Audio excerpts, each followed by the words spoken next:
appelé le talk Under the Hood, a debugger on steroid to speed up bug fixing. Et donc, je vais vous montrer comment prendre des stéroïdes pour être super fort en debugging. Si j'arrive à passer mes slides. Hop. Donc d'abord, qui je suis? Moi, je suis software engineer, je travaille chez Theodo FinTech. C'est une boîte qui fait en gros du service pour des clients plutôt dans la finance, donc des banques comme la BPI. J'adore le debugging, enfin en tout cas je l'ai découvert, et j'aime beaucoup ça. Et à côté de ça, je suis aussi animatrice et je suis en train de devenir directrice de colo. Alors, je voulais savoir, est-ce que vous avez entendu parler de cette histoire? Donc, pour ceux qui n'en ont pas entendu parler, c'est une personne avec l'essor de l'IA et donc des aides IA pour coder. Il y a plein de personnes non tech qui se sont dit, bah, en fait, je peux créer une application tout seul, quoi. Et cette personne a créé son SaaS en utilisant Cursor. Il était super content, c'est bon, je vais devenir millionnaire et tout. Et en fait, un jour, il reposte un message sur X en disant Guys, I'm under attack, random things are happening, et je ne suis pas technique, donc je ne comprends pas quoi faire, aidez-moi. Bon, c'était un peu la panique, mais moi, ça m'a donné une petite idée. Et je me suis dit, et si je donnais naissance, moi aussi, à une petite application faite en vibe coding, puisque c'est la mode. Donc, j'ai créé mon application en vibe coding en utilisant Cursor, que j'ai appelée Shistock, qu'on regardera plus tard, qui permet en gros de générer des images de femmes pour vos présentations. Parce qu'il y a beaucoup d'images drôles d'hommes, je me suis dit, ben, générons des images de femmes. Comme notre cher Léo, ça m'a amené à avoir un bug. Donc, Houston, we have a problem. À Theodo FinTech, on fait du Lean Management. Je ne sais pas si vous connaissez le Lean, mais on a notamment des frames pour résoudre des problèmes. Et en fait, à chaque fois qu'on a des problèmes, on se dit c'est cool parce que c'est une occasion de progresser. Donc, un des frames pour résoudre des problèmes et pour faire de l'amélioration continue aussi, parce que votre amélioration, c'est très certainement le problème de quelqu'un d'autre. Ça va forcément devenir le problème de quelqu'un d'autre si vous y réfléchissez pas bien. Un des frames, c'est les 4M. Donc, Woman Power, est-ce que la personne a le temps et a été bien entraînée? Est-ce que j'ai les infos nécessaires pour résoudre mon problème et est-ce que l'objectif est clair? Et est-ce que j'ai une méthode applicable pour résoudre mon problème? Donc, par exemple, est-ce que j'ai un mode op que je sais utiliser ou une documentation? Et le 4e M, c'est machine. Est-ce que j'ai les bons outils? Est-ce que je sais m'en servir? Et est-ce qu'ils fonctionnent? Bon, donc ça, c'est le frame. Et je me suis dit, j'ai un bug. Et pour débugger mieux, je me suis dit qu'il fallait que je comprenne comment ça fonctionne. Et en fait, pour moi, apprendre, c'est, tu as une théorie, ensuite, tu essaies de construire la chose par toi-même pour voir comment ça fonctionne, et ensuite, tu vois si ça s'aligne avec la théorie. Et c'est pour ça que je me suis dit qu'on allait essayer de construire un petit débugger. Donc, d'abord, qu'est-ce que c'est un débugger? Parce qu'on se dit, voilà, Léo qui a fait son application en vibe coding, là, il a des bugs, il ne comprend pas ce qui se passe parce qu'il n'a pas pris le temps de comprendre comment ça fonctionnait. Là, il est dans une situation où il doit débugger son app.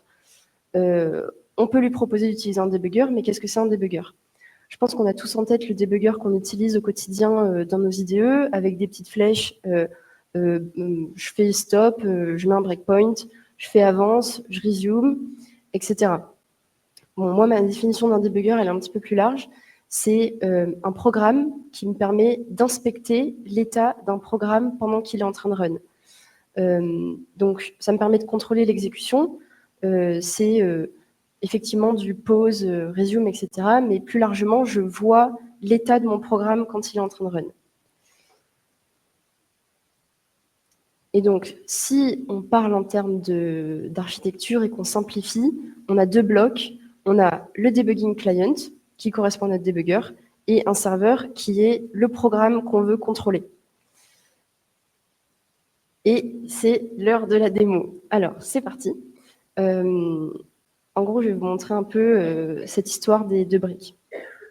Et pour ça, on va utiliser Netcat. Alors, là, j'ai un petit programme qui fait des tics toutes les secondes. Voilà. Et donc, je vais lancer ce script en mode debug. Donc, c'est tout en bas de l'écran, je suis désolée, j'espère que vous allez voir.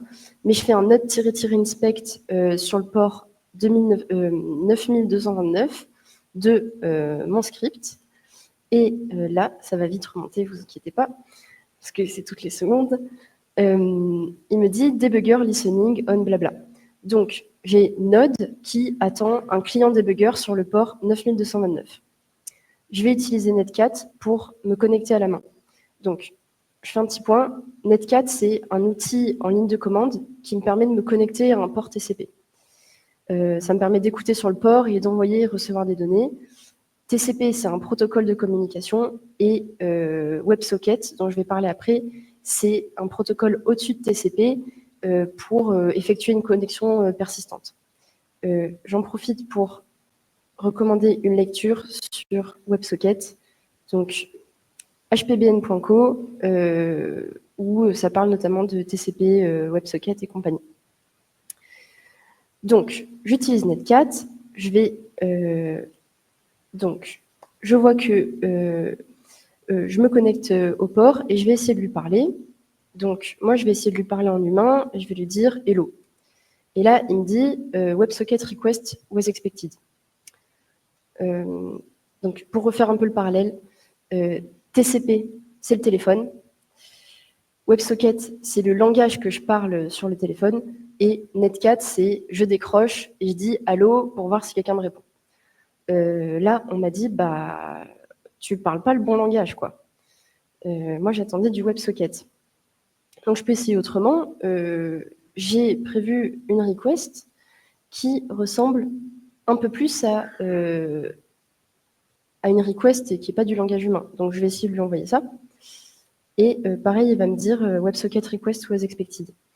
En fait, ce qu'il faut comprendre là dans cette démo, c'est que ce port, il ne parle pas texte brut. Il attend un protocole WebSocket plus JSON. Et dans la vraie vie, donc là, je reviens sur les slides. Pareil, si j'arrive à les tourner. Dans la vraie vie, c'est pas vraiment juste client debugger et serveur. En fait, VS Code, il parle pas directement WebSocket. Donc, au milieu, il y a une brique debug adapter qui permet de parler WebSocket. Et moi, ensuite, quand je vais construire le debugger, en fait, Node, là, quand je fais -inspect, il a son debug server qui est intégré. Et c'est lui qui répond. Moi, je vais un peu contourner ça. Voilà. Mais je vous en parlerai après. Donc, ça, c'est un modèle qui se rapproche un peu plus de la vraie vie. Et je voulais aussi noter que dans les débuggers, en fait, souvent, ils embarquent des REPL. Donc, c'est pour read, eval, print et loop. Et donc, pareil, je vais vous faire une petite démo. C'est rapide, ne vous inquiétez pas. Donc là, j'ai un autre petit script, SumJS, qui fait des sommes. Et là, je vais lancer mon script Node.js en mode debug CLI. Donc, une fois que le programme sera donc je vous montre. Cette fois, je ne fais pas -inspect, je fais node inspect pour le lancer en mode debug CLI. Ouais, je ne sais pas si... Je crois que je ne vais pas réussir à zoomer la même. Pardon, parce que j'ai un problème en fait. Qui était encore en l'air? Ça va derrière? Can you read the code? Can you read the terminal there? No. Ok, attends. On y va. On y va. Ok. Je fais quoi, 30? Ok, better? Voilà, donc, pas de souci. Là, je lance mon script en mode debug CLI. Donc, je fais node inspect sum.js. Je suis arrêtée à la première ligne exécutable. Ici, c'est mon console log. C'est assez utile quand on n'arrive pas à... quand on a une DevX compliquée et qu'on veut quand même essayer d'avancer, sans fixer la DevX d'abord. Ou qu'on est en dernier recours. Donc là, je me suis arrêtée sur le console log. Je vais lui dire, bah, continue, parce que je veux m'arrêter au breakpoint. Ici, j'avais mis un debugger qui me permet de faire un breakpoint dans mon script. Donc là, je vois que je me suis arrêtée et je vais lui demander de se mettre en mode REPL pour pouvoir contrôler mon programme. Donc je lui dis REPL. Et là, il attend que je lui demande de faire des choses. Donc, par exemple, je peux lui demander que contient ma variable result. Et là, il me dit result contient 5. Très bien. Donc là, on voit que j'ai bien un debugger. Je contrôle mon programme que je veux débugger. Je peux aussi lui affecter une variable. Donc on était juste avant, quand j'ai fait result, j'étais dans le read. Là, je suis dans l'eval. Donc, je peux faire 5 plus... je peux faire... je vais lui dire que c'est 10, result égale 10, et je peux lui changer, result plus 2, on est à 12. Voilà. Tout ça pour vous parler un petit peu de qu'est-ce que c'est aussi un debugger dans la vraie vie. Et là, donc comme je l'ai dit, le but, c'était de comprendre comment ça fonctionne. Donc, on va pouvoir voir comment est-ce qu'on peut faire notre propre debugger. Hop. Hop. Là... Donc, je reviens sur le modèle simple. Nous, on va essayer de reproduire ce modèle simple de debugging client et j'ai un serveur. Donc, j'aurai une brique debugger et une brique mon application Angular. Et avant de repartir sur la démo, je vais vous montrer quand même un dessin pour qu'on s'y retrouve mieux. Mon prof de maths, il disait « ça se voit sur un dessin ». Donc, moi, j'arrivais en exercice, je ne savais pas comment démarrer. Il me disait « fais un dessin ». Je faisais un dessin n'importe comment parce qu'en fait, je ne comprenais rien. Et ça se passait très bien. Donc, je vais vous montrer un petit dessin pour qu'on comprenne où on va. Là, on va faire notre propre debugger sur le modèle debugger client et serveur. Ce qui se différencie de la vraie vie, c'est que je vais mettre un debugger service dans mon application Angular. Je vais vous en parler après, mais là, c'est vraiment pour simplifier. Donc, je vais avoir mon application Angular qui va envoyer des états au debugger. Et le debugger, il va rendre les informations de l'état de l'application dans une UI client HTML, donc c'est pour avoir une interface visuelle. Hop, et here we go, demo time. Alors, je fais un peu de 5S, je nettoie mon environnement et je pars sur mon debugger. Donc, j'ai fait... Est-ce que tout le monde suit là déjà pour le moment? Ok, all right. Ici, j'ai mon application. Donc, j'avais fait un petit dossier back, un petit dossier front. Et j'ai créé un petit dossier debugger dans lequel je vais pouvoir créer mon debugger custom. J'ai importé une librairie WebSocket pour Node.js et Express pour pouvoir faire mon interface visuelle. Donc, là, j'ai créé un nouveau WebSocket serveur, ici, qui écoute sur le port 9229. J'ai fait une petite variable pour stocker l'état de mon application que je veux surveiller. Et on va commencer à surveiller l'application. Donc, je fais WSS on connection. Alors, évidemment, l'autocomplétion, c'est nul. Non, c'est pas toujours nul, c'est très bien, mais là, ça m'aide pas. Donc, à la connexion, je vais... Hop. Je vais déjà me faire un petit console log pour dire... Ah bon, pardon. Je vais faire tab. Hop, ça spoil un petit peu.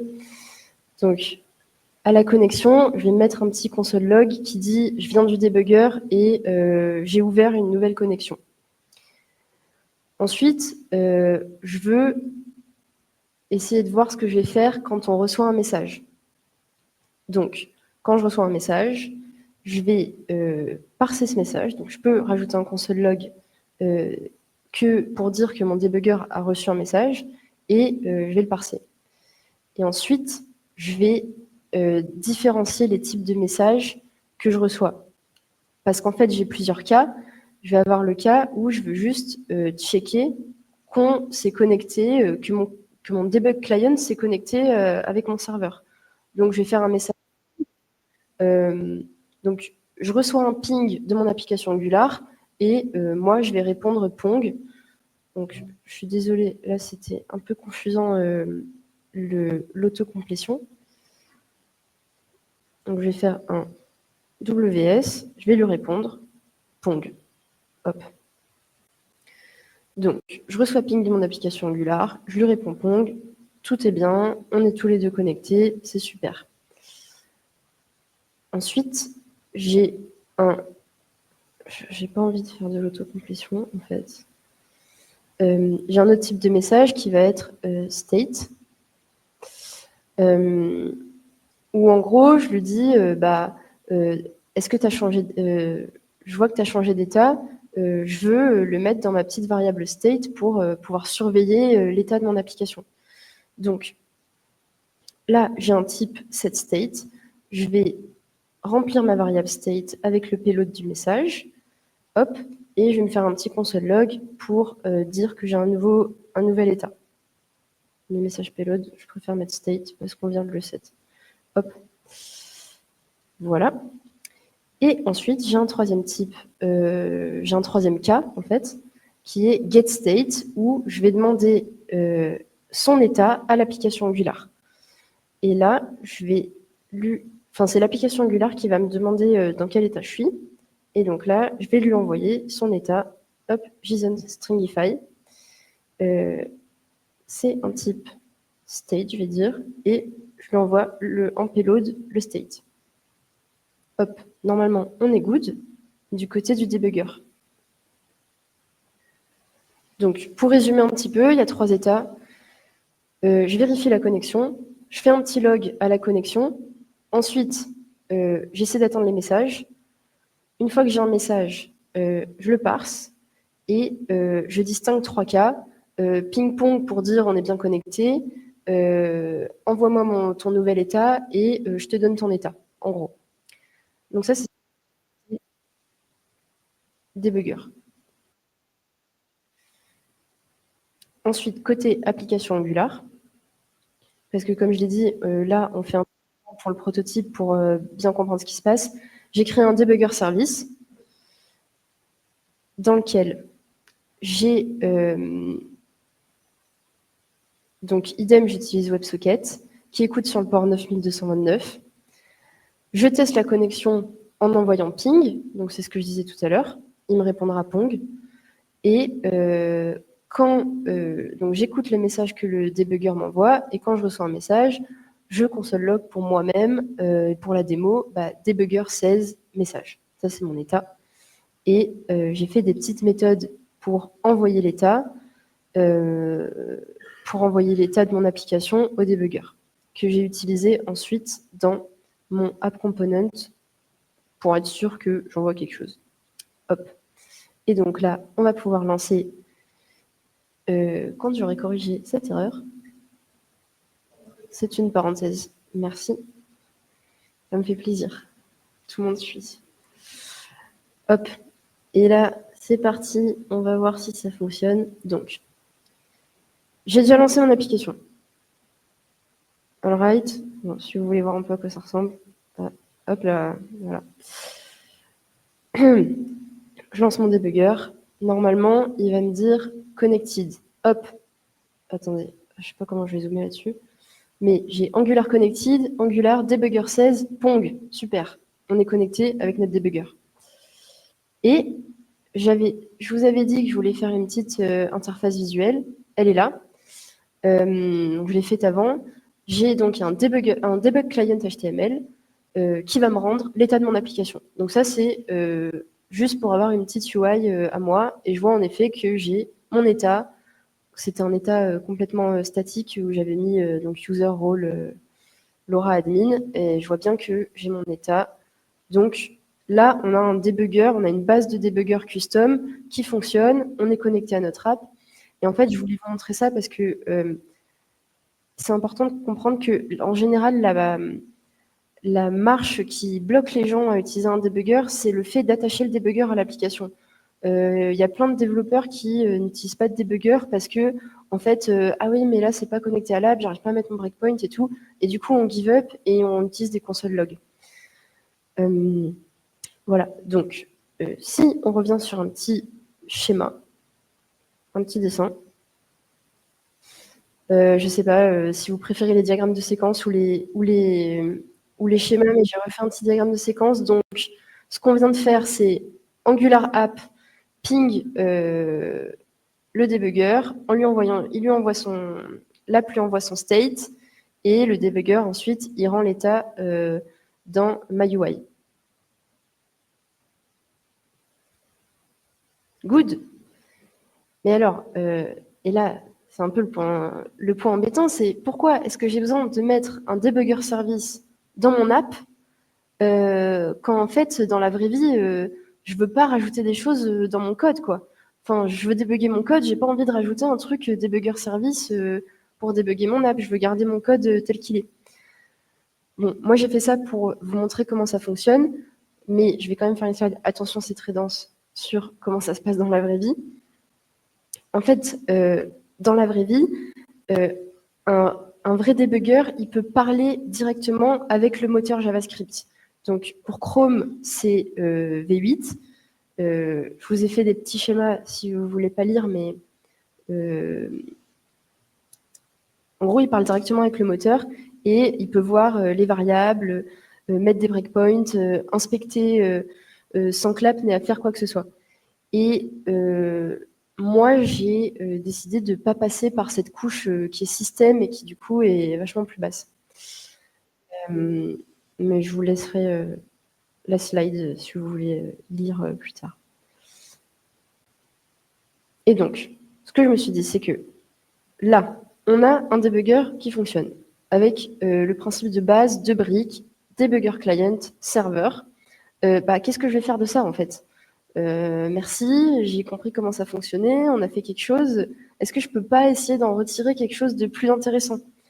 Et je me suis dit, est-ce que ça ne pourrait pas me servir à comprendre un peu comment fonctionne mon application Angular ? Souvent, je ne comprends pas trop où passent les informations, comment ça fonctionne. Utilisons ce debugger custom pour voir l'état de mon app en direct et comprendre où est-ce que ça circule. Et donc, it's demo time again. C'est un running gag. Je ne sais pas si vous l'appréciez. Moi, ça m'a fait rire.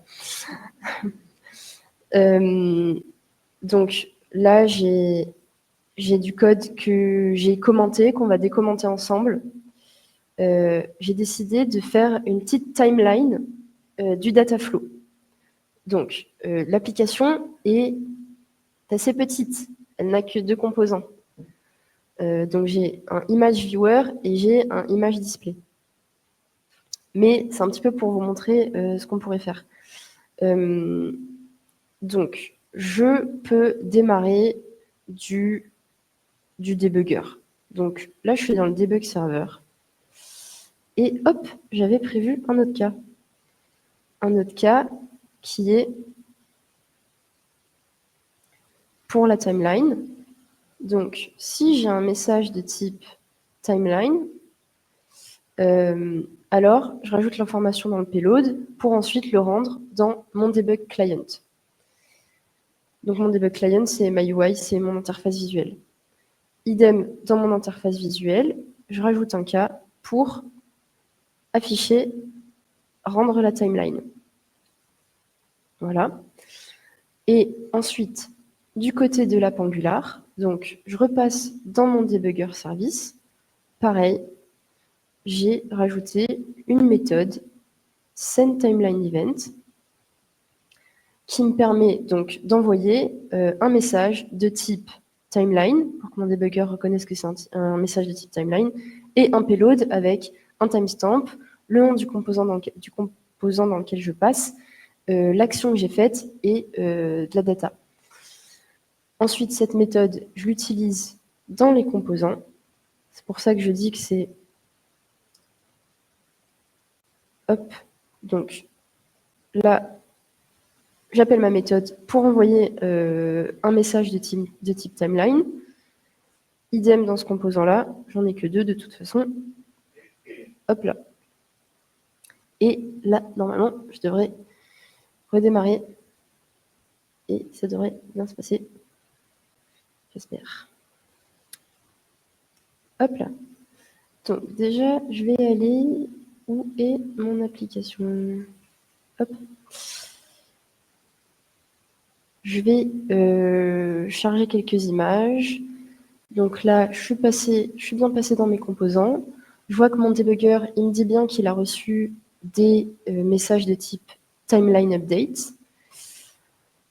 Hop, je peux changer un peu d'image. Voilà. Et si je vais dans ma UI et que je refresh, ça ne fonctionne pas. Ah si, c'est là.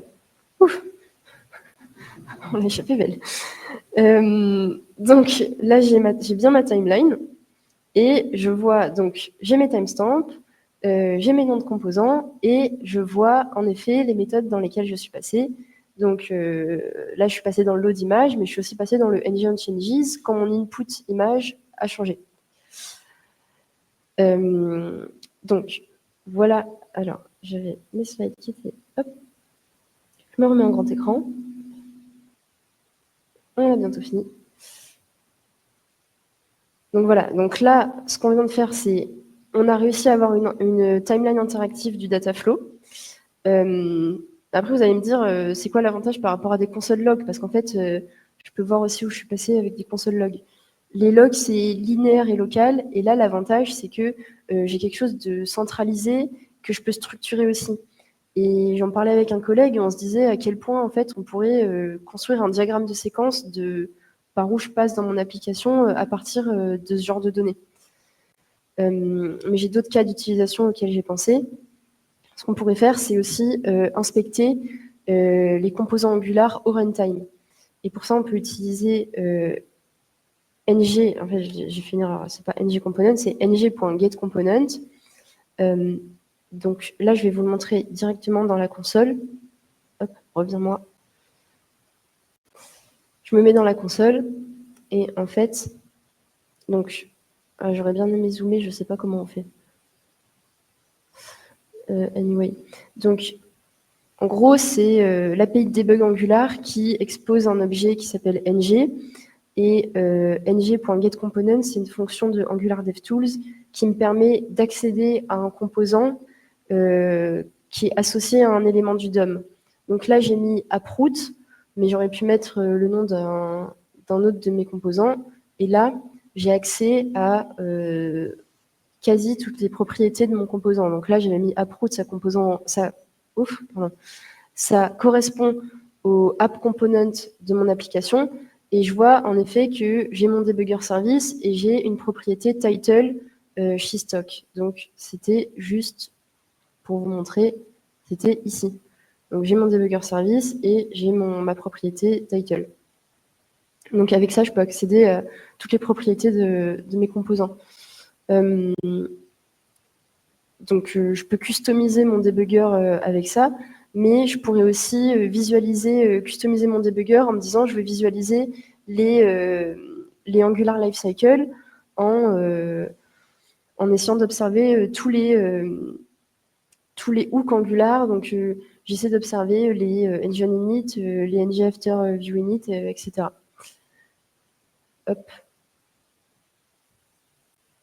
Donc, pour revenir un peu à l'histoire du début, là, on a compris un peu comment ça fonctionnait un debugger.